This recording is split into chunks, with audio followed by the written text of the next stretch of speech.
নজর রাখবো পরবর্তী খবরে। স্বাস্থ্য ভবনের বাইরে জুনিয়র ডক্টরস ফ্রন্টের বিক্ষোভ। সুপ্রিম কোর্টের নির্দেশ মতো এখনো পোস্টিং দেয়নি স্বাস্থ্য ভবন। প্রতিবাদে স্বাস্থ্য ভবনের সামনে চলছে বিক্ষোভ। পুলিশের সঙ্গে চিকিৎসকদের বচসা।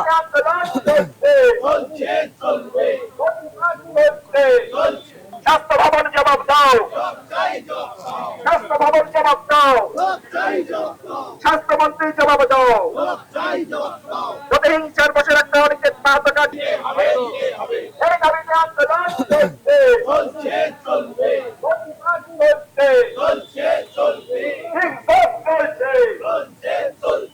অবিলম্বে রাখতে অনেকে স্বাস্থ্য ভবন জবাব দাও, স্বাস্থ্য ভবন।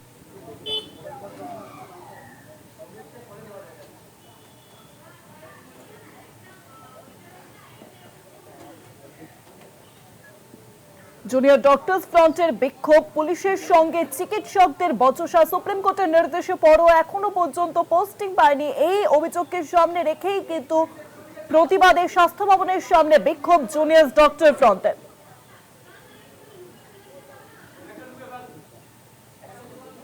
জুনিয়র ডক্টরস ফ্রন্টের বিক্ষোভ স্বাস্থ্য ভবনের সামনে। সুপ্রিম কোর্টের নির্দেশেও এখনো পর্যন্ত পোস্টিং দেওয়া হয়নি। বিক্ষোভে রয়েছেন ডক্টর অনিকেত মাহাতো।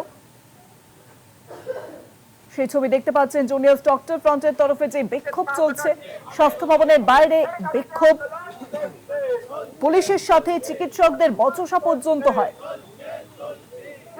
বচসায় জড়িয়ে পড়েন জুনিয়র ডক্টরস ফ্রন্ট। তারা পুলিশের সঙ্গে। সুপ্রিম কোর্টের নির্দেশ।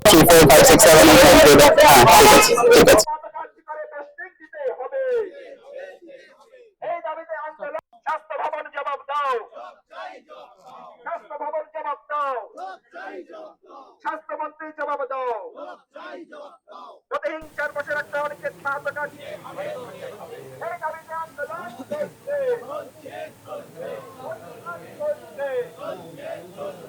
স্বাস্থ্য ভবনের বাইরে বিক্ষোভ, পুলিশের সঙ্গে বচসা জুনিয়র ডক্টর ফ্রন্টের। সুপ্রিম কোর্টের নির্দেশে এখনো পর্যন্ত তাদের পোস্টিং হয়নি। তার জেরেই আজকে স্বাস্থ্য ভবনের সামনে এই বিক্ষোভ জুনিয়র ডক্টর ফ্রন্টের। স্বাস্থ্য ভবন জবাব দাও।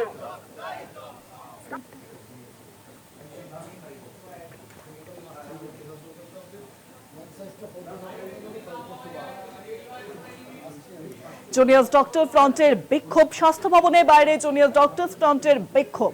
সুপ্রিম নির্দেশ পরেও পোস্টিং দেওয়া হয়নি। তার জেরেই কিন্তু আজকে এই বিক্ষোভ জুনিয়র ডক্টর ফ্রন্টের তরফে। পুলিশের সঙ্গেও বচসায় জড়িয়ে পড়েন তারা।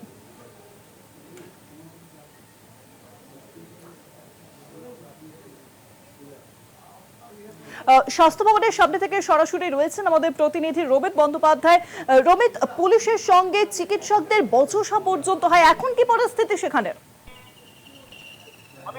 দেখো, এখনো স্বাস্থ্য ভবনের সামনেটা যেই চিত্র আমি দেখাবো, এখানে কিন্তু পুলিশের সাথে যারা WBJDF রয়েছে তাদের কিন্তু একেবারে বচসা চলছে। তারা বলতে চাইছেন স্বাস্থ্য ভবনের ভেতরে গিয়ে যারা আধিকারিক রয়েছে সেই আধিকারিকের সাথে কথা বলবেন, কিন্তু এখানে পুলিশ বলছেন তাদের কোনো পারমিশন নেই, তারা এখন ভেতরে ঢুকতে পারবে না। যদি তাদের পারমিশন থাকতো তাহলে সারা ঢুকতে পারতেন। এই রকম নিয়ে একটা বচসা চলছে। অর্থাৎ আমরা জানি যে ডক্টর অনিকেত মাহাতো তার যে পোস্টিং, সেই আরজিকর পোস্টিং, সেইখানে হাইকোর্ট, সুপ্রিম কোর্ট এবং সুপ্রিম কোর্টের অর্ডার হয়েছে যে তাকে পোস্টিং দিতে হবে। কিন্তু এখন আজ 14 দিন হচ্ছে, 14 দিনের মাথায়ও কিন্তু এখনো তার কোনো অর্ডার আসেনি।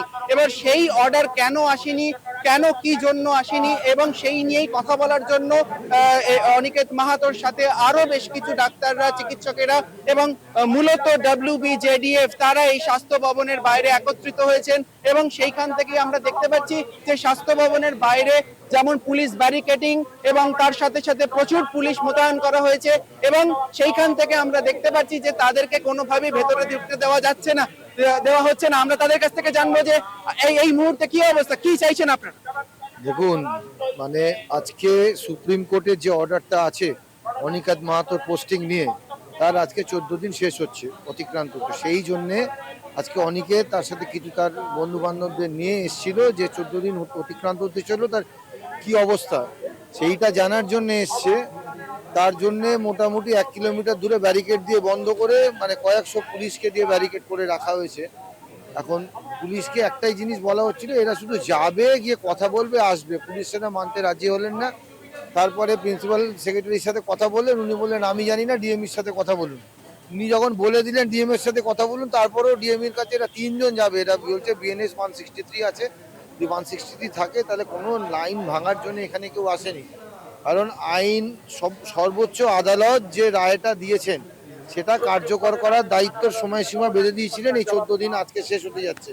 তো রাজ্য সরকার সেটা কি পরিস্থিতিতে রেখেছে একটি ছেলের পোস্টিং নিয়ে, সেইটা জানার জন্য সে নিজে এসছে। তাতে পুলিশ যে আইনকে যে রক্ষা করবে, সে তো এখানে আইনের ভক্ষক হিসাবে কাজ করছে। কারণ সরকারকে আমরা দেখতে পাচ্ছি যে এখানকার যারা চিকিৎসকরা রয়েছেন তারা কিন্তু ভেতরে স্বাস্থ্য ভবনে যেতে চাইছেন এবং তাদের সাথে কথা বলতে চাইছেন আধিকারিকদের সাথে, যে তাদের পোস্টিং অর্থাৎ এই ডক্টর অনিকেত মাহাতো যার পোস্টিং দেওয়ার কথা বলা হয়েছে আরজি কর হাসপাতালেই, এবং সেই পোস্টিং এখনো 14 দিনের মাথায় দেওয়া হয়নি এবং এখনো সেই বচসা চলছে, সেই চিত্রই আমরা দেখতে পাচ্ছি। একদমই তাই। অনেক ধন্যবাদ তোমায় রোবেট। সরাসরি ছিলেন স্বাস্থ্য ভবনের সামনে থেকে প্রতিনিধি রোবেট বন্দ্যোপাধ্যায়। জুনিয়র ডক্টরস ফ্রন্টের বিক্ষোভ এখনো পর্যন্ত কিন্তু চলছে। সুপ্রিম কোর্টের নির্দেশের পরেও পোস্টিং দেওয়া হয়নি এবং তারই প্রতিবাদে বিক্ষোভ। কারোর সাথে কথা বলারও দরকার নেই। আপনারা তো আইন অনলাইনে আরে কথাও বলতে হবে না, অনলাইনে বলুন, বলতে হবে, এরা মুখ বন্ধ করে রাখলে কি হয়? উত্তরটা তো দেবেন। বলুন, কে অর্ডার দিয়েছে? দিদি বলেছে। অর্ডারটা তো দেবেন। কিসের অর্ডার? দিদি বলেছে। না, আমরা 3 জন যাবো। 163 বিএনএস আছে তো 3 জন যাবো, চলো।